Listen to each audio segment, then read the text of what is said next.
আসসালামু আলাইকুম রহমতুল্লাহি আবরকাত। নাহমাদুহু ওয়া নুসাল্লি আলা রাসূলিহিল কারীম, আম্মা বা'দ। ফাআউযু বিল্লাহি মিনাশ শাইতানির রাজীম। বিসমিল্লাহির রহমানির রহিম। প্রিয় দেশবাসী ও আমার প্রাণ প্রিয় প্রবাসী ভাইরা, মহান আল্লাহ রাব্বুল আলামিনের দরবারে শুকরিয়া আদায় করি, যিনি আমাদেরকে সুস্থ রেখেছেন, তার অসংখ্য নেয়ামত ভোগ করার জন্য আমাদেরকে সুযোগ করে দিয়েছেন। এজন্য আমরা শুকরিয়া আদায় করি, আলহামদুলিল্লাহ। প্রিয় ভাইরা,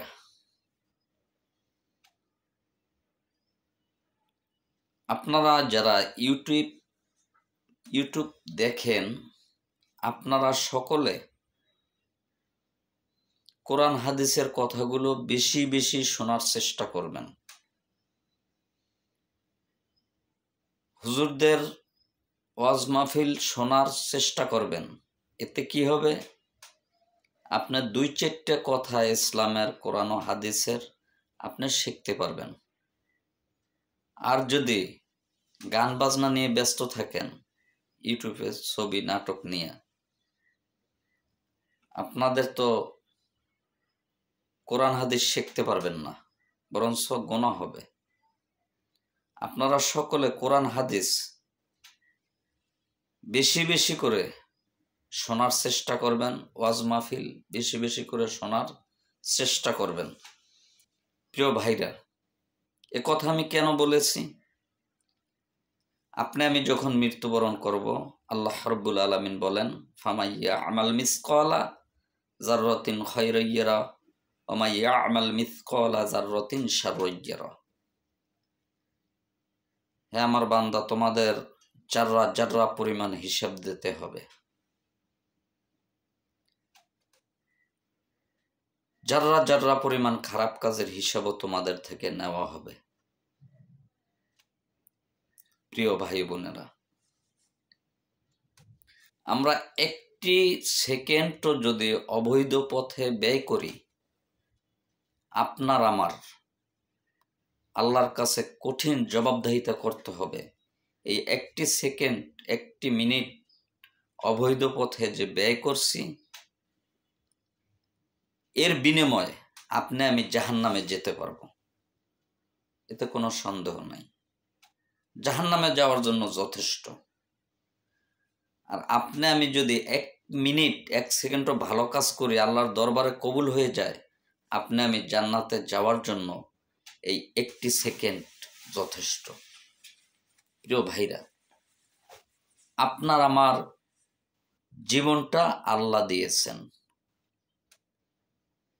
আল্লাহ তাআলা বলেন, ইয়াসআলুনাকা আনির রূহ কুলির রূহু মিন আমরি রাব্বি ওয়া মা উতিতুম মিনাল ইলমি ইল্লা কলিলা। আল্লাহ বলেন, রূহ হচ্ছে আমার আদেশ, আমার হুকুম। আল্লাহ হুকুম করবে, আল্লাহ হুকুম করছে আমরা এসেছি দুনিয়াতে, আল্লাহ হুকুম করবে আমরা চলে যাব। যেমন আপনি মাঠের মধ্যে আপনি পশু পালন করেন, পশু ছেড়ে দিলেন, সন্ধ্যা হলে সমস্ত পশুগুলো আপনি কুড়িয়ে আপনার বাড়িতে নিয়ে গেলেন। ঠিক এমনিভাবে আল্লাহ ছেড়ে দিয়েছে, আবার একদিন আল্লাহ আমাদেরকে আপনাদেরকে নিয়ে যাবে। আল্লাহ তাআলা বলেন, এই দুনিয়াতে সব থেকে মহাজ্ঞানী ব্যক্তি হচ্ছে ওই ব্যক্তি যে দুনিয়া থাকা অবস্থায় কোরআন হাদিসের আইন অনুযায়ী তার পূর্ণাঙ্গ জীবনটা কোরআনের মধ্যে রেখে, হাদিসের মধ্যে রেখে পরিচালিত করে, তার গোটা পরিবারটাকে ইসলামিক আইন অনুযায়ী পরিচালিত করে। ওই ব্যক্তি হচ্ছে মহাজ্ঞানী।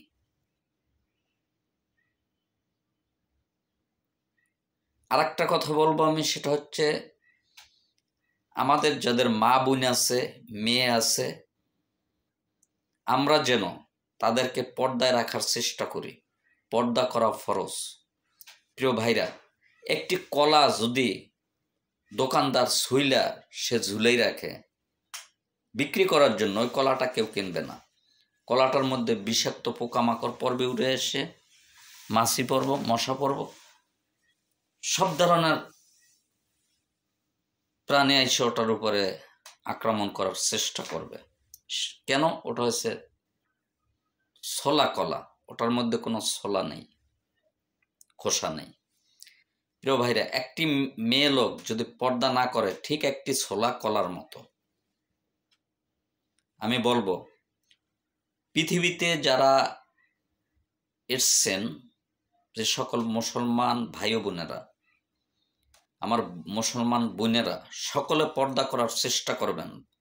খবরদার, আপনি মনে করেন জাহান্নামে যাব, আল্লাহ মাফ করবেন না।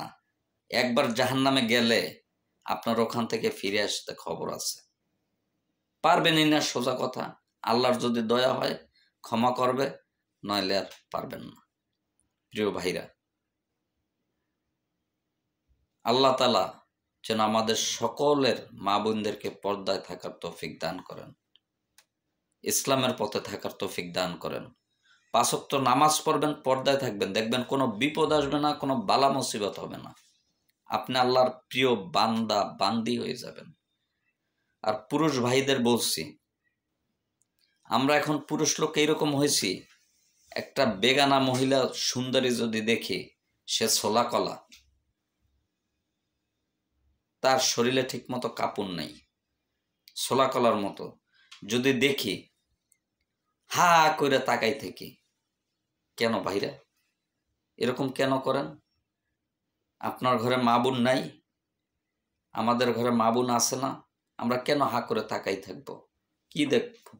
আপনার এই চোখের জেনা আছে, আপনার চোখ দুইটা দিয়ে জাহান্নামের আগুন বের হবে। আল্লাহ তাআলা সীসা গোলাই এই চোখের মধ্যে দিয়ে দেবে। মোবাইলে খারাপ ছবি দেখবেন না, চোখের জ্যোতি কমে যাবে। দুনিয়াতে খারাপ যা কিছু করবেন, আপনার চোখের জ্যোতি কমে যাবে, আপনার চোখে দেখবেন না, অন্ধ হয়ে যাবেন।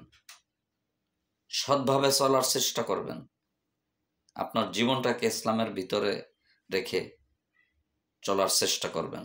দেখবেন আপনার দুনিয়াও কামিয়াব, পরকালেও কামিয়াব। পরকালের জান্নাতে যাবেন। এই দুনিয়ার পচা গান্দা এরকম মেয়ে লোক থাকবে না, হুর থাকবে। আপনার স্ত্রীও, আপনার জান্নাত হলে আপনার স্ত্রীকেও আল্লাহ হুর বানাই দেবে।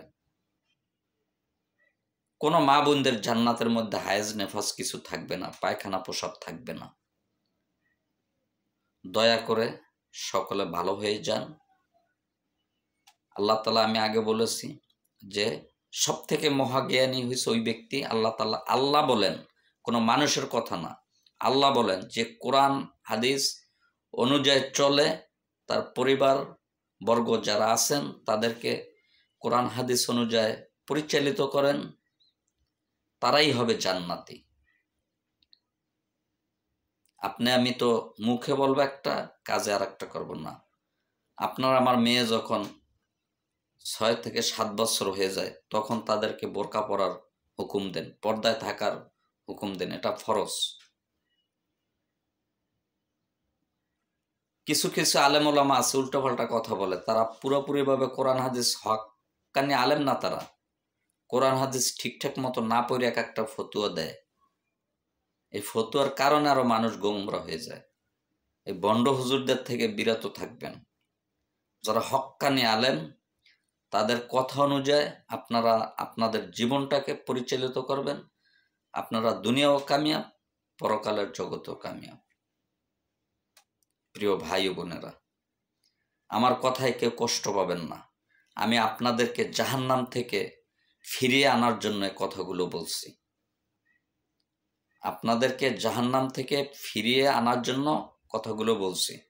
আল্লাহ তাআলা আরো বলেন যে তোমার সব থেকে আসল বন্ধু হয়েছে ওই ব্যক্তি যে তোমাকে জাহান্নাম থেকে ফিরিয়ে রাখার জন্য জান্নাতের দিকে রাস্তা দেখায়, সে হয়েছে তোমার আসল বন্ধু।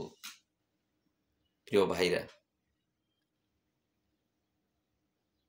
এই দুনিয়ার বন্ধু বান্ধব মারা যাবেন, আপনার সাথে যাবে না।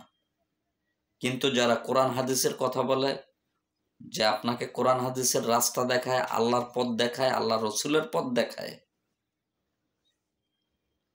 সে হয়েছে তোমার আসল বন্ধু।